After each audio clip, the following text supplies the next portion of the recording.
Whether you're a skeptic or a believer, join me, Rob McConnell, as together we'll investigate the world of the paranormal and the science of parapsychology here on the X-Zone Radio TV show on XZBN and the X-Zone TV channel on Simul TV.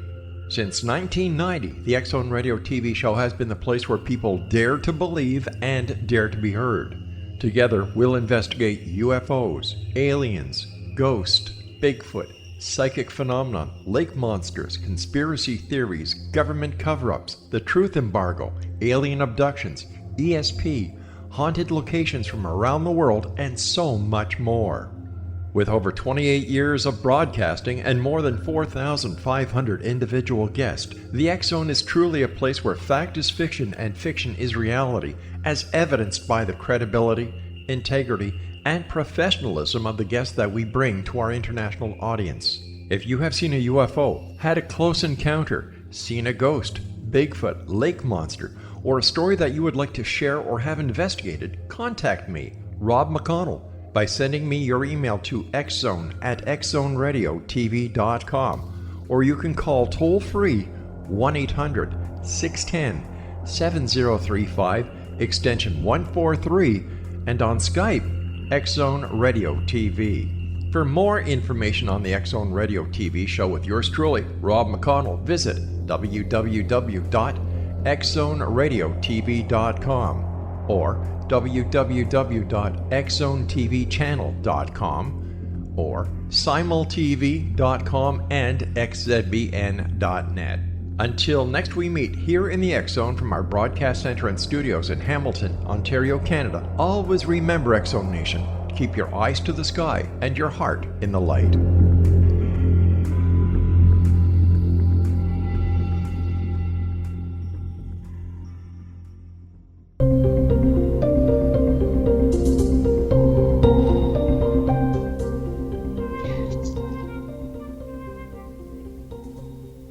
Hi, everyone. This is Patty Conklin with Healing Within. Thank you so much for joining my show. I know you're going to get lots of really good information and lots of tips that you can be using at home about stress, natural disasters, PTSD, trauma. I have an incredible guest with me today, and we go back a long way, but she is fabulous in her field. And I have with me today Dr. Laurie Nadel. And Dr. Nadel is a specialist in acute stress, trauma, and anxiety issues. Her award-winning book, The 5 Gifts, Discovering Hope, Healing, and Strength When Disaster Strikes, with a foreword by Dan Rather, was voted one of the best books of 2018 by the prestigious Library Journal. She's also an author of a 4-time bestseller, Sixth Sense, Unlocking Your Ultimate Mind Power, which was featured on Oprah twice.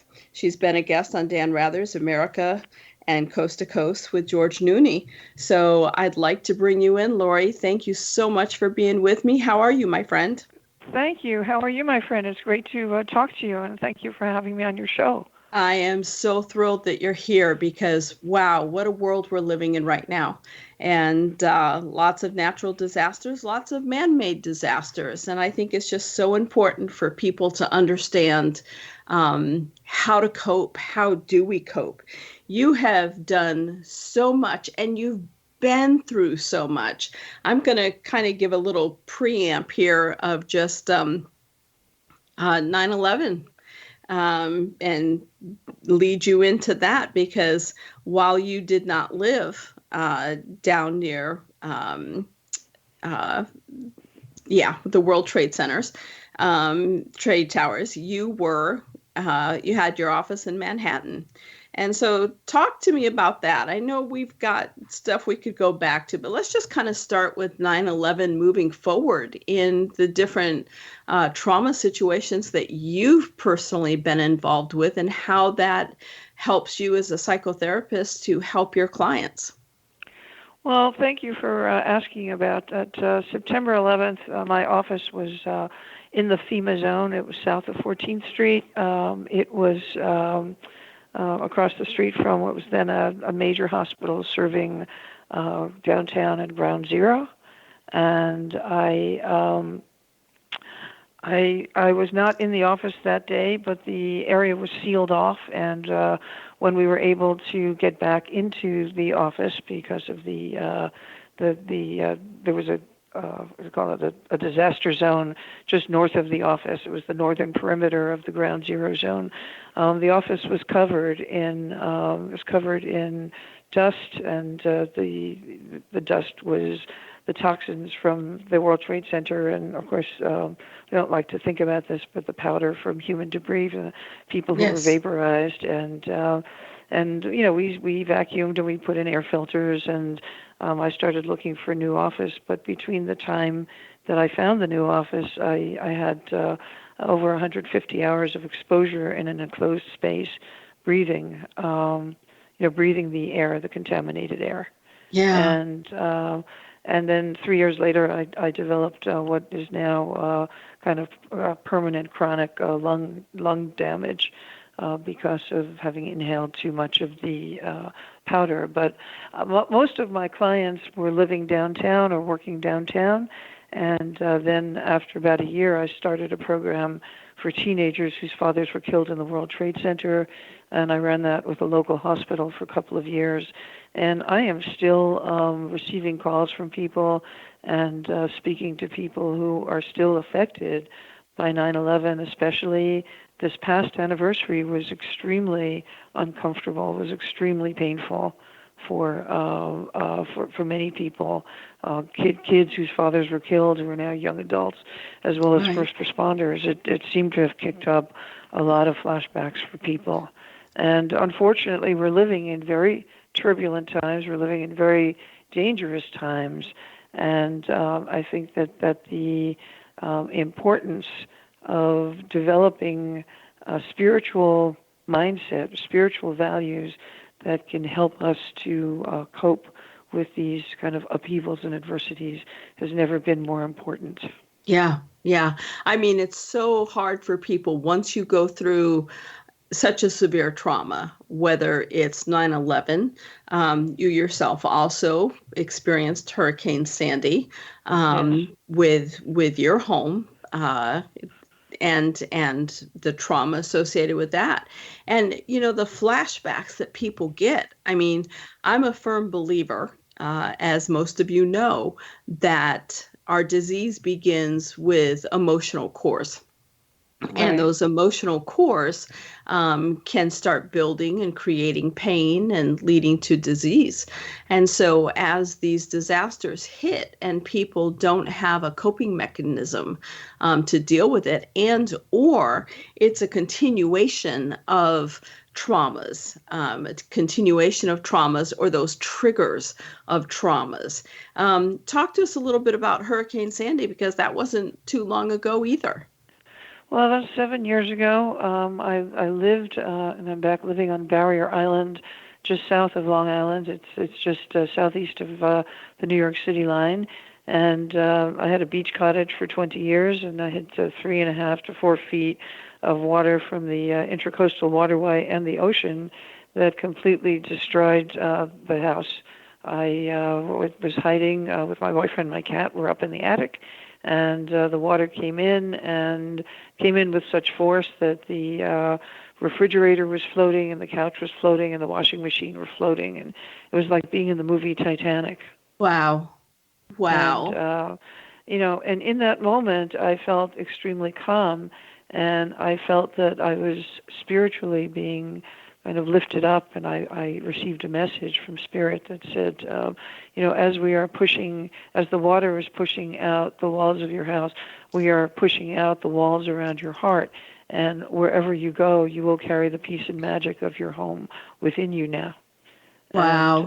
And, so I was really, it was kind of like a mystical experience for me, as well as a great teaching on what the Buddha calls the message of impermanence. Right. Because everything that I'd built in 20 years was wiped away in about 20 minutes. Wow. And it was staggering to stand there and see it happen. Now, I'm one of those people who's very calm in an emergency, but it wasn't until several months later that the real pain and horror started to hit because I was busy dealing with FEMA, dealing with insurance companies, fighting for money. I was told that I had to rebuild my home. It was, the whole island, the whole Northeast. There were 1,000 miles of coastline and 1 million people who were affected, and it was really, really debilitating. Yeah. Yeah. I know that trauma. I was driving from Buffalo and actually went west to come back down to Georgia during Hurricane Sandy, and even being that far inland, my car was buffeted by just horrific winds, just even attempting to drive that far inland, and I can't imagine what you were going through in all of that experience. And one of the things that I question is when you hear of a hurricane coming in, and coming up the East Coast or, hitting anywhere in the continental United States, does it trigger any trauma for you? Oh, I have, and everyone I know who went through Hurricane Sandy, we have flashbacks, and we get knots in our stomach, we get agitated, our heartbeat increases, and we can't stop watching it. So I jokingly call it hurricane porn. It's like when you first watch porn when you're in college, and you're like, oh my God, I can't believe I'm watching that, but then you can't stop watching it. You're kind of like glued to the TV, and it's very unsettling. It never feels safe. It never feels calm. And ultimately, I'm at a point where I'm actually going to be moving inland sometime next year because it's too close to the edge of the sea right now to be living right on. I mean, it's beautiful living on the ocean, but the storms are increasing. Right. And I wrote the book because even if we all sit down and all the stakeholders agree on what we need to do to eliminate climate change, then we're still going to have millions of people who were traumatized. And a year later, I look back at Hurricane Florence, Hurricane Michael, Hurricane Maria years ago. I mean, people are still fighting their way through it. Many people, and this is one of the chapters in my book that talks about financial trauma. Every natural disaster is a socioeconomic disaster, and millions of people will go bankrupt. Millions of people will never be able to get their homes back. Millions of people will go under financially because of how much these catastrophes cost. Right. We are not in this country mentally prepared or spiritually prepared to deal with long periods of hardship.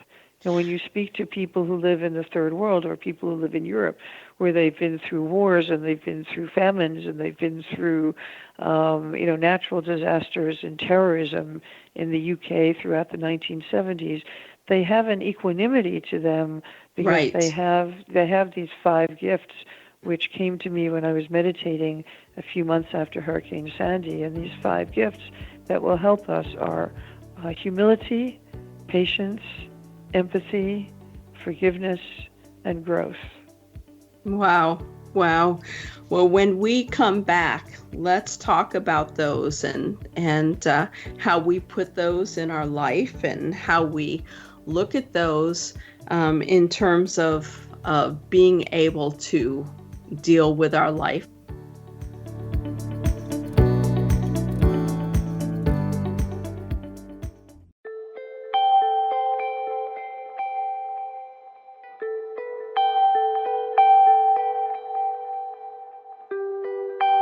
It's hard to listen to the news without realizing we're living in volatile, unprecedented times.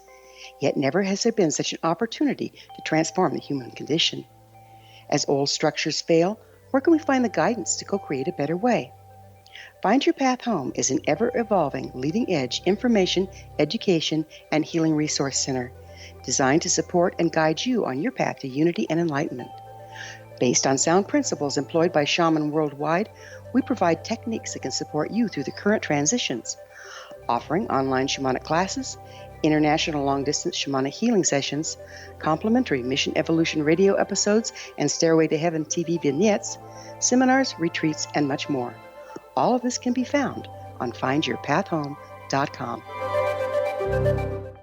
So I was watching the X Zone TV channel last night when I was abducted by aliens, and they kept repeating to me over and over again, simultv.com, simultv.com. What's simultv.com? That's what I asked them. They had it written on the side of their UFO. How do you spell that? UFO. No, I mean simultv.com. simultv.com. simultv.com. Right. simultv.com. Interesting that you were abducted by aliens in a simultv.com UFO last night. Oh, yeah? Yeah. Now that you mention it, I remember now last night I was awakened from a deep sleep. My great-grandmother was standing there. She said she'd come from the hereafter to tell me about simultv.com. She even spelled it out for me. simultv.com, sonny boy. simultv.com. simultv.com, sonny boy. Wow. Yeah. Guys, you'll never guess what my psychic guru just told me. simultv.com. Exactly. Are you guys psychic too? Of course. We all know about simultv.com. simultv.com.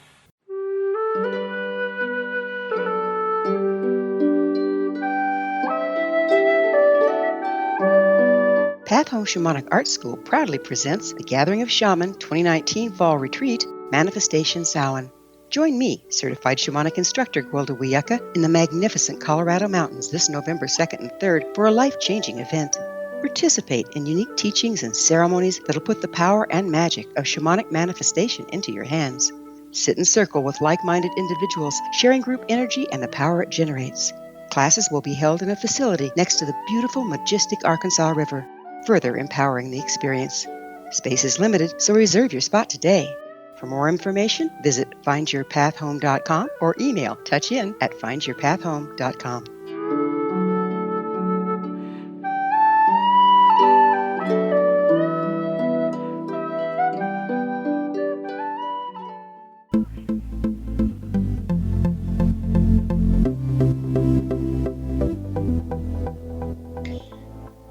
Hi, everyone. This is Patty Conklin with Healing Within. Thank you so much for being with me and listening and learning and hopefully being a part of the healing curve of this process.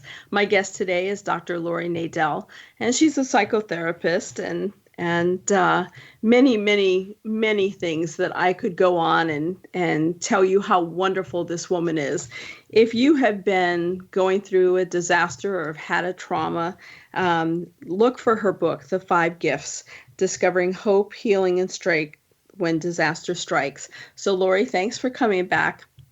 Let's talk about those 5 gifts that you just mentioned. Talk to me about each one and how it helps an individual getting through trauma.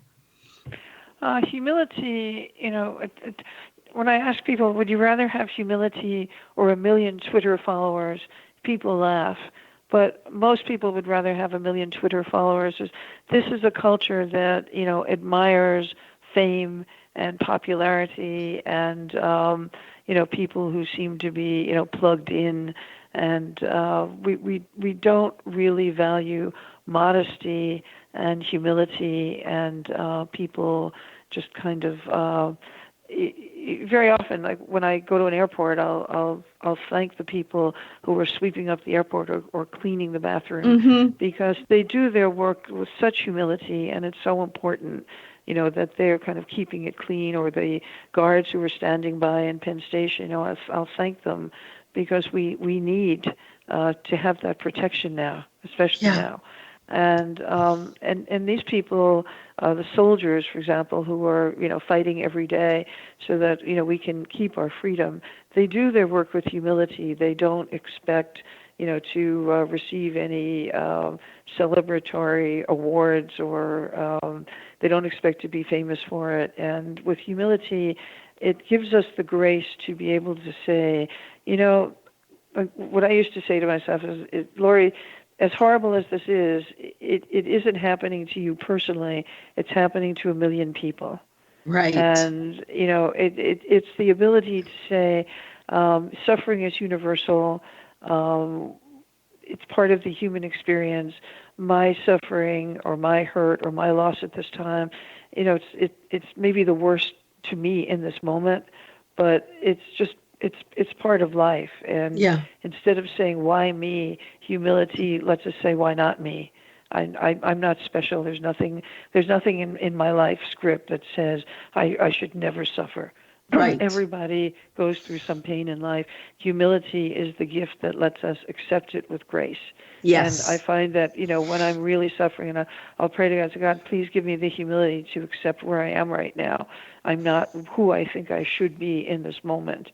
That gift of humility grounds me, and it makes me feel safe, even when I'm not safe at all. Right. Right. The next gift is patience. And patience, it reveals to us that sometimes this hurt goes on much longer than we thought it was going to go on. Right. Sometimes the hurt goes on.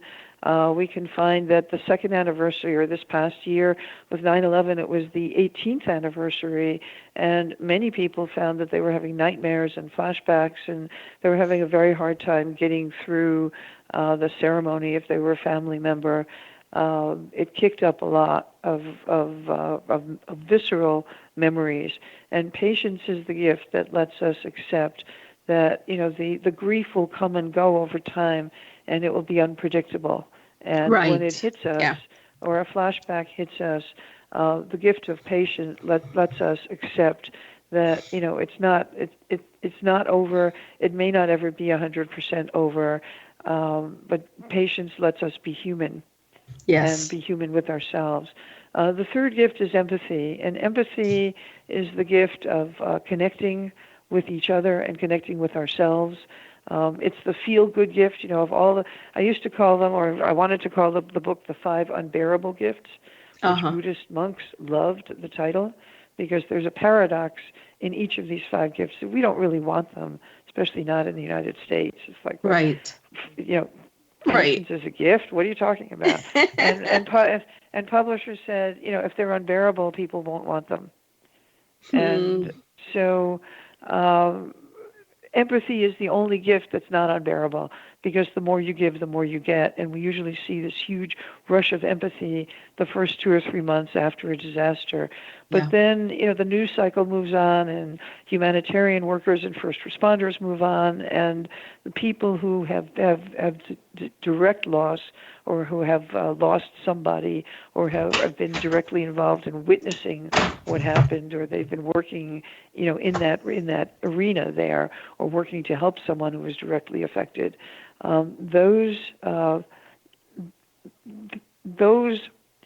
people are left with the pain, and they're not getting the rush of empathy, because the rescue workers and the first responders and a lot of people have moved on, and they feel abandoned. And very often, after 3 to 6 months, loved ones or family members or friends will say, "What's wrong with you? You should be over it by now. Like, why are you still upset?" Why are you still upset? I know that after 9/11, 6 or 7 days after 9/11, I was giving a lecture out in Colorado, and I said that the greatest devastation will truly come if all of this love and empathy that we're showing each other right now because of this horrible disaster, if all of the love and empathy and kindness and so forth that we're giving, if we go back to the way we were, honking horns, being disrespectful, not being nice and kind to each other, that's going to be the greatest disaster. Not the disaster itself, is not holding that place of empathy. And unfortunately, we backtracked. We went right back to, in many cases, the way we were. And I think that's the point of the gift of empathy in long-term healing, is that we need sustainable empathy. Yes. We need to value our friendships, as you and I do, the empathic connections that we have with people, the roots of friendship that go very deep. Very true. We need to honor those, and we need to value those, and we need to strengthen those, because that is how we grow, and that is how we heal long term. Yes. and I always, when I have run programs in the past, they've gone on for 2 years, 3 years, sometimes even 4 years after Hurricane Sandy, because people do get triggered when there's coastal flooding or when there's coastal storms or when there are hurricanes in another part of the country. And I will say that the community where I live in Long Beach, New York, has become much more empathetic to other communities when there are tornadoes or earthquakes or hurricanes especially. We do go out of our way to help people with cleaning supplies and Christmas decorations and the basic stuff of life that gets wiped out in a storm or Right. natural disaster. So I think it's given us the roots of continual ongoing empathy. And I think as a society, as we are becoming increasingly more dissociated and disconnected because people believe that their relationships online are more important than real world relationships, I think that we need empathy more than ever. Totally agree. What's the next one? And the next one is forgiveness. And people think that forgiveness is like a light switch that you turn it off, you turn it on. But I like to think of forgiving as a noun, that you can step into what it's like to be in a forgiving state of mind, and you can be forgiving of somebody 5% today and 20% tomorrow and 80%. You may never get to 100%. It can shift, but as long as you are in a forgiving state, the important person that we need to begin forgiving is ourself. We need to begin forgiving ourselves because we weren't able to prevent it from happening in the first place. Right. So true. And the final gift is growth. And we are growing all the time. I mean, we don't have to do anything to make our cells grow and replenish, or our hair grows, our nail grows. When you cut your finger, your healing intelligence knows how to make healthy new skin cells. And emotionally, we also know how to heal and form scar tissue around some of these trauma wounds. Now, all emotions are stored as molecules in the limbic system, which is the emotional brain, which is where all of our emotions originate and all of our emotions reside, literally in the form of molecules. Mm-hmm. And when we have gotten to the gift of growth, we're able to look back on what happened and say, even though I wish it never happened, and even though I would never wish it on anybody else, I still feel that I wouldn't be who I am today if I hadn't grown from that experience, if I hadn't learned what I'd learned, if I hadn't formed the connections and relationships and friendships. That strengthened me, if I hadn't learned the value of empathy, if I hadn't learned how to be able to connect and feed my soul and help nurture other people, I wouldn't have learned all of that if I hadn't gone through this loss. And that's what we call post-traumatic growth. Yeah. I mean, one of the things that I always look at is that there's always good that comes out of bad. And you may not recognize it right away, and it may take the rest of your lifetime before you realize how you grew, because you will grow. And it's your choice as to whether or not you're making it a healthy growth or a not so healthy growth. But, and I'm not saying it's easy. I'm just saying that growth occurs because of it, and kindness will come along with it, and the empathy, when you recognize that being there for other people is so important. So we'll continue this when we come back. I really appreciate you coming on today, Laurie. Oh, my pleasure. We'll see you on the other side. Thank you.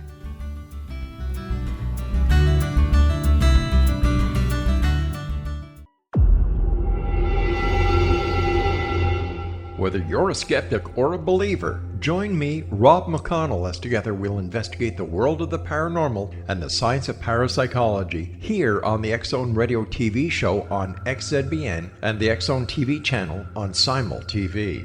Since 1990, the X-Zone Radio TV show has been the place where people dare to believe and dare to be heard. Together, we'll investigate UFOs, aliens, ghosts, Bigfoot, psychic phenomenon, lake monsters, conspiracy theories, government cover-ups, the truth embargo, alien abductions, ESP, haunted locations from around the world, and so much more. With over 28 years of broadcasting and more than 4,500 individual guests, the X Zone is truly a place where fact is fiction and fiction is reality, as evidenced by the credibility, integrity, and professionalism of the guests that we bring to our international audience. If you have seen a UFO, had a close encounter, seen a ghost, Bigfoot, lake monster, or a story that you would like to share or have investigated, contact me, Rob McConnell, by sending me your email to xzone@xzoneradiotv.com, or you can call toll-free 1-800-610-7035, extension 143, and on Skype, X Zone Radio TV. For more information on the X Zone Radio TV show with yours truly, Rob McConnell, visit www.xzoneradiotv.com or www.xzonetvchannel.com or simultv.com and xzbn.net. Until next we meet here in the X Zone from our broadcast center and studios in Hamilton, Ontario, Canada, always remember, X Zone Nation, keep your eyes to the sky and your heart in the light.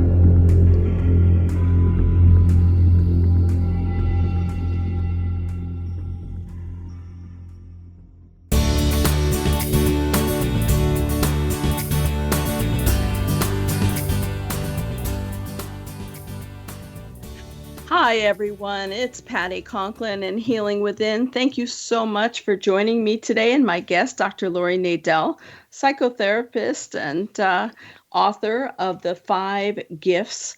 Laurie has been through so much, not only personally, but as a professional in helping other people. And, you know, one of the things I did want to touch on, and we've touched on the World Trade Center. Obviously, you had your office in downtown in New York City, and Hurricane Sandy affected you personally in your home.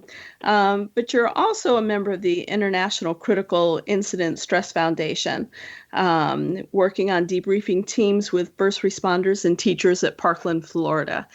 I can't imagine something so challenging. You know, there are no words, and you know, I have tremendous respect for the courage and also the empathy of the first responders who worked on that tragedy, and also for the teachers who I've gotten to know, who continued to show up the next day and the next day, and as soon as the school opened and coming back, you know, in September, I gave a workshop for 200 teachers, and when the first term, the September term began, which was around the time of the 6-month anniversary of the shooting, and 6 months is when you kind of start to come out of shock, but you're feeling very, very vulnerable. And you have to walk back into the place where, you know, not only do you have visual reminders, but every time there's a fire drill bell that goes off, the kids are jumping out of their skin, you're jumping out of your skin, because the sound is clearly a trigger for all of those trauma molecules to reactivate. Yeah. And it was such a blessing and an honor for me to be able to share with the teachers and with some of the first responders some of the emotional first aid techniques that I've developed over time that work within seconds to they work within seconds to take the edge off, to lower stress levels, to bring people back into their body, to help them and to help kids as well, to kind of de-escalate so that it doesn't become overwhelming or paralyzing.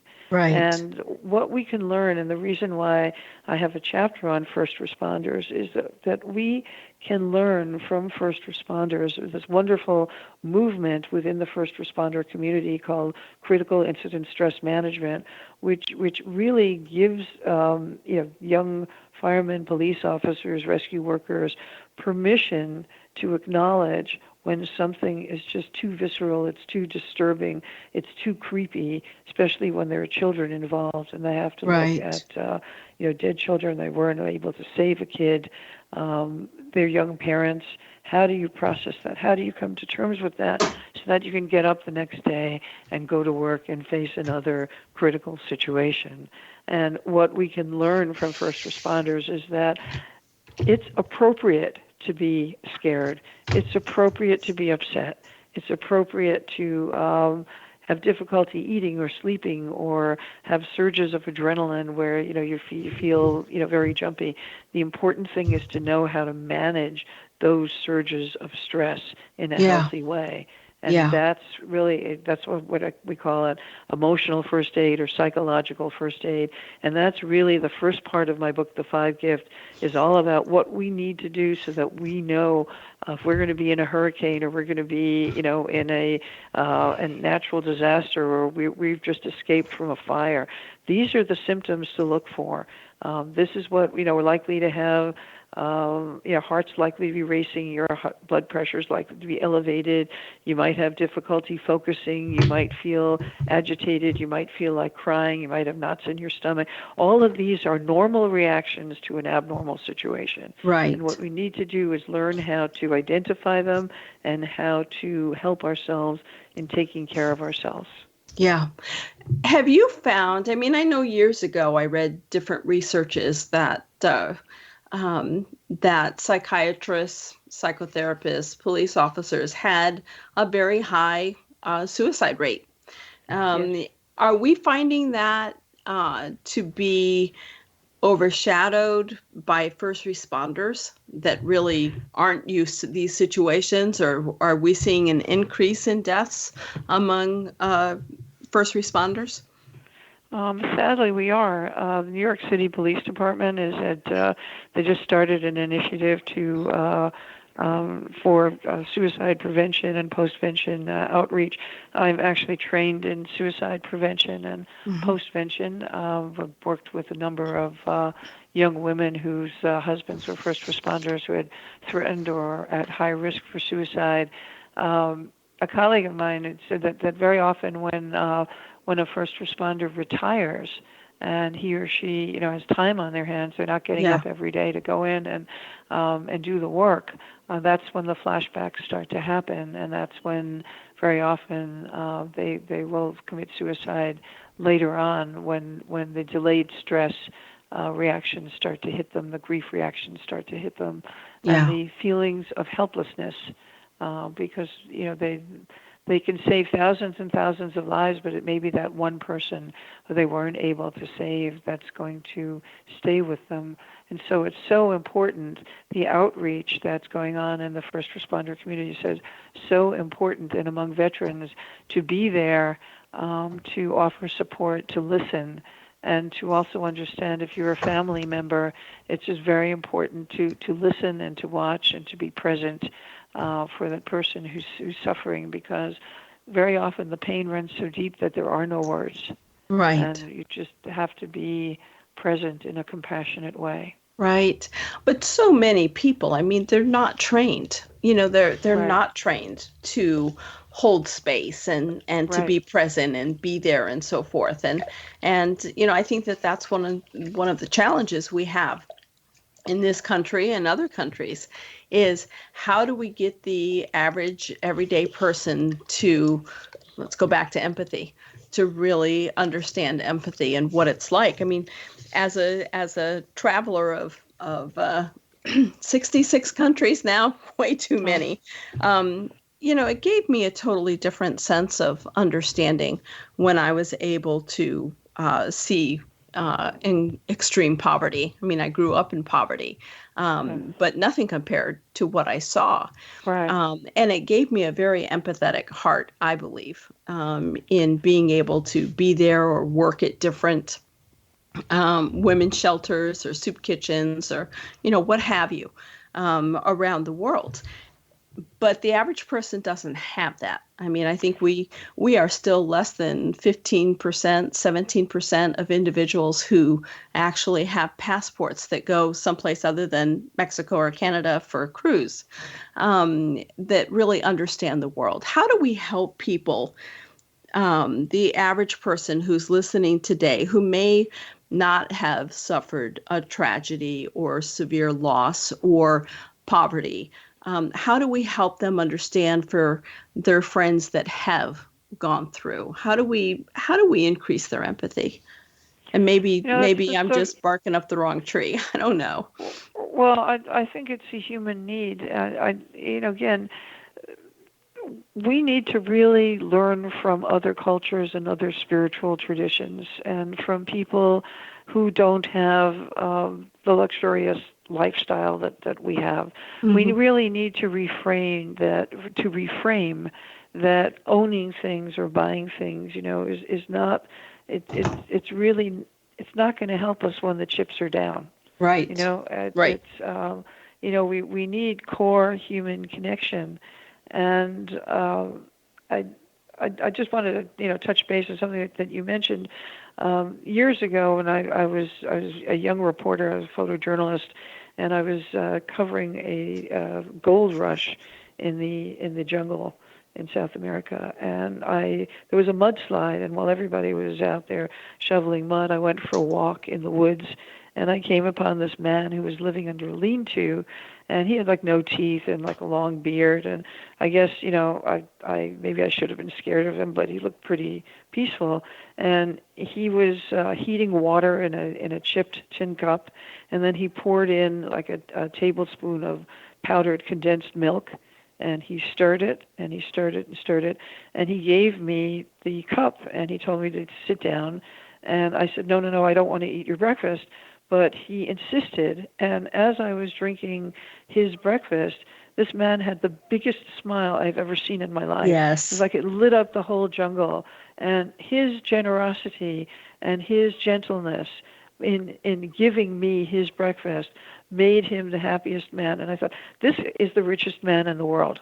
Yes. I've never forgotten that. His soul was so happy by sharing all he had with someone who was a total stranger, just like this gringo woman wandering through the jungle. And I never forgot that, because after Hurricane Sandy, when we had no water, I found I had some water, a bottle of water I gave to my neighbor, and she came back and brought me a cup of tea.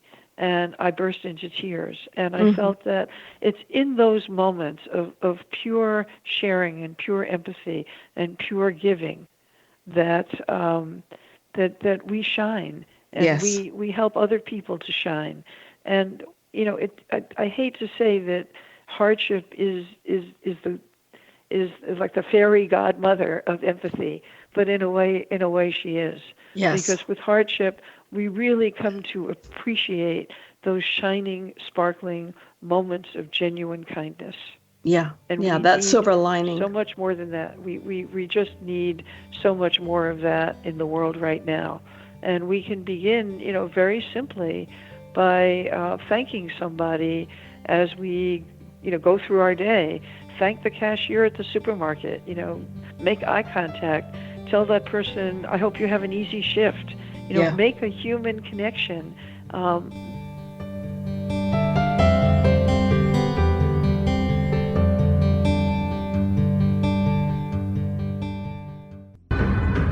If you are looking for a safe, zero-calorie natural option to the harmful artificial sweeteners on the market today, Just Like Sugar is what you're looking for. Just Like Sugar is a wonderful natural alternative for those health-conscious people who choose a calorie-restricted diet with a great, pure, sweet flavor that tastes just like sugar. Just Like Sugar is a great natural option for people suffering from diabetes and may be useful in restricted diet programs where standard sugars are not allowed and does not cause a laxative effect of some other sweeteners. Just Like Sugar comprises a perfect blend of chicory root fiber, natural calcium, natural vitamin C, and Just Like Sugar's sweetness comes from the natural flavors from the peel of the orange. Just Like Sugar is a natural alternative to harmful artificial sweeteners and will change the way that you believe all natural sweetener products taste. Just Like Sugar is available at your local Whole Foods markets, Wild Oats markets, Henry's, Sun Harvest, and many other fine natural food stores in the U.S., Canada, and worldwide. They are here, and they've been here for thousands of years, making their presence known in the shadows. They might be seen by a lonely motorist on a deserted road late at night, or by a frightened and confused husband in the bedroom he is sharing with his wife. But who are they? What do they want? Why are they here? Perhaps most concerning, has the government been aware of their presence all along? The new book by Ellie Marzulli, UFO Disclosure, the 70-year cover-up exposed, delves into the world of UFOs. Can full disclosure be soon? Order now and receive a free hour and 37-minute DVD on the UFO phenomenon. UFOs are real. Get both the book and the DVD, a $40 value, for only $19.99. To order your book and DVD today, go to lamarzulli.net. That's LAMARZULLI.net. You have heard of the X Zone? Now watch it on Simul TV, plus 500 video games, live TV channels, free video on demand, worldwide, and more. Does this sound like tomorrow's television? Well, it is, but you can have it today, right now. It is Simul TV. Simul TV offers what the others only wish they could provide. 15 exclusive channels like X-Zone, Sci-Fi, and Horror. We are worldwide. No other provider offers that. 500 built-in video games. No need to have an extra expensive system. We have them included. Free video on demand. Live streaming events from around the world, interactive online network, and much more. Tomorrow's TV today. Simul TV. Sound too good to be true? Well, it's not. You can have Simul TV today. Sign up at simultv.com. Do it today.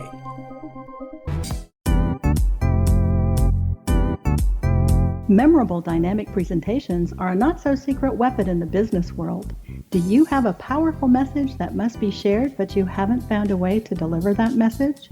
Do you want to be known as a top public speaker who gets amazing results? Are you ready to create and deliver your powerful message? Thomas Hides can help you create and deliver your speech to get the results you desire. Visit iconquality.com. Did you expect your business to flourish, but instead it plateaued or didn't get off the ground yet? Would you like to achieve massive goals and discover new sources of income within your business? When you're ready to experience that type of success with fast results, Cindy Hendricks is the business coach for you. Her work with entrepreneurs and business owners has been life-changing. To get you and your business where you want to be, go to imaginemoresuccess.com. Has the fear of public speaking stalled your business or personal life? What would you give to develop and maintain supreme confidence? Have an invaluable private program to always perform at your best. Imagine how you would feel. You can have all that and so much more today with Thomas Hides' life-changing course called Number One Fear Unleashed. Visit numberonefear.com and be liberated from your fear of public speaking.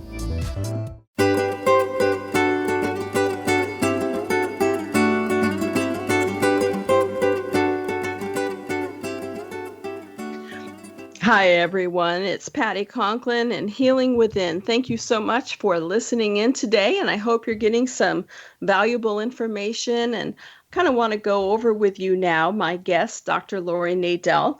Is the author of the 5 Gifts, Discovering Hope, Healing, and Strength When Disaster Strikes. She's also 4-time best-selling author of The Sixth Sense, Unlocking Your Ultimate Mind Power, which was featured twice on Oprah. And so, Laurie, we've known each other, golly, a good 20, 22 years now. In this lifetime. In this lifetime, and we think very much alike, and I know for you and I, empathy is an important part of our life, and not only for each other, but certainly for everyone we work with. But when we're experiencing a natural disaster, or when we've gone through something horrific that's man-made, what are some of the cues that we can start helping people as they listen to this? What are things that they can be doing? Because as we both know, disease is going to be coming from those emotional situations, and people need to be able to forgive, be able to be empathetic, be able to let it go. What kind of things can we look at in terms of doing? And I'm gonna start out because I think it's an important piece. We were talking about people hold on to such materialistic things, kind of moving out of that space. But one of the things I've found that helps people become empathetic is to volunteer. Yeah. Yeah, volunteering is great, or even, asking somebody, if a friend is having a tough time, say, what do you need? Just asking the question, what do you need? Sometimes just, offering to come and sit with somebody if they're having a tough time. That's very important. I think, with kids, sometimes when your kids get scared, one of my emotional first aid tools is to breathe in a soothing color and to feel that color finding its way anywhere within that would like to feel relaxed and calm. And then as you exhale, release any tension or release anything you don't want to feel by breathing out a different color. Yeah. So you can inhale a wonderful soothing color and feel that it's hitching a ride on the oxygen molecules, and it's going to get all the way into your fingertips and your toes. And then as you breathe out, exhale anything you want to get rid of by breathing out a different color. Yeah. Yeah. Sounds like my color works to me. Yep. Very, very, very, very similar. But it can be different each time. Each time. Your unconscious mind will give you a different color each time. And, one day it might be red and another day it might be brown. Yeah. Some people breathe in brown because they feel it's very grounding and or it feels like honey, like when you put honey in tea. It's also understanding that don't put an emotion to the color. Right. Just exactly. do what your body needs in that moment. Exactly. What about for PTSD? When people are having flashbacks, how do we help them move through their flashbacks? What's your advice on that? The quickest technique that I know is to throw all of your energy down to the soles of your feet and just feel the gravity is pulling all of those uncomfortable feelings, because flashbacks are literally in your body. It's the nervous system giving you a cascade of very unpleasant molecules. Your body feels like it's hot wired, like you want to jump out of your skin. So just get all of those unpleasant sensations and feelings down to the soles of your feet and rub your feet on the ground so that the only thing that you're aware of is the contact that your feet are making on the ground and the sound that your feet are making as they rub on the ground, and almost like you're looking at the world through the soles of your feet. And when you do that, it will disconnect the flashback app. Your mind can't do a flashback. Your feet can only do feet things. So your feet cannot do anxiety. Your feet cannot do flashbacks. And your feet will help you to disconnect the immediacy of the flashback. Another thing that you can do is to, and this does help, is that this is a flashback. I know it's a flashback. It doesn't change what's happening, because one of my colleagues described a flashback. It's kind of like your brain is trying to eliminate or vomit out the unpleasant sensations, the unpleasant feelings. Yeah. And so you kind of have to roll with it until you can take the edge off, and you can get it, you can minimize it, minimize the impact by rubbing your feet on the floor. There are those two things are probably the fastest, I call them EFA or emotional first aid tools in your arsenal. And you can use them with kids too. If your kid starts freaking out, say, okay, put all your attention down at your feet. Imagine that everything that you're thinking or feeling is like a cursor on your cell phone. You're going to swipe it down to the soles of your feet, rub your feet on the ground, and just let your feet do the rubbing and listen to the sound that your feet make. And that will disconnect anything that's going on in the head or higher up in the body. And those two tools, I think, should be in everybody's arsenal. The other thing to be aware of is PTSD is now a national epidemic, according to the National Institutes of Health. 44 million of us are reported to be suffering from PTSD, but it is possible to get it from watching images, disturbing images. Vicarious traumatization is a real diagnosis, and it used to be confined to people who worked in like police department communications or newsrooms. I worked for 20 years in hard newsrooms where you're looking at death and destruction for 10 hours a day. That can cause the same physical reactions as direct exposure to even a near miss on the road or seeing somebody, having an accident or getting injured. So it's important to monitor how much time you're actually spending looking at screens and take a news break. If there's a particularly disturbing story on the news and you're getting upset, turn it off. Take a news break for 24, 48 hours, because exposure to those images will cause the same physical symptoms as a direct exposure to a traumatic event. Yeah. One of the things we haven't covered, and I want to make sure we cover it in this show, is caretakers of individuals with PTSD or a caretaker of someone who's been through a traumatic event. It's so hard on the caretaker, and I think that we don't acknowledge it enough sometimes of what trauma they go through when they see their loved ones going through trauma. I know you and I spoke, I think, maybe a month or so after Hurricane Sandy. And I was still concerned and I won't say worried, but concerned, because I knew you were okay physically, but concerned about how you were doing mentally. If you're living with someone who has been through a traumatic event, let's say you're the spouse of an officer, of a first responder, what are some tools that they can use to center themselves, not just in assisting their loved ones, but what tools can they use? Well, you're raising an interesting point that's becoming much more, people are much more aware. It's called compassion fatigue or caregiver burnout. And it affects humanitarian workers, nurses. There's now a federal grant, New York City hospitals, where we're actually introducing something called Soul Collage into the hospital system to help medical staff and personnel deal with compassion fatigue issues. I think it's really important to be aware that secondary trauma is real. And that the new book I'm working on is called Let Your Soul Catch Up, 5 minutes a day to resilience and calm. And I just recommend hit the pause button for 5 minutes a day and do something that feeds your soul. Listen to music, put your feet up, drink a cup of tea or something that you like, look out the window, lie down, listen to, something that takes you away to Hawaii. Think about something that you like to do. Sit in your garden, play with your pet. It doesn't have to be something like earth-shaking or mindful. You can pray. Pray one of your favorite psalms, but set a time every day, maybe 5 minutes to 12, or right after you prepare lunch, and sit down for 5 minutes a day and let your soul catch up. That is the best antidote that I know of for caregiver burnout and compassion fatigue.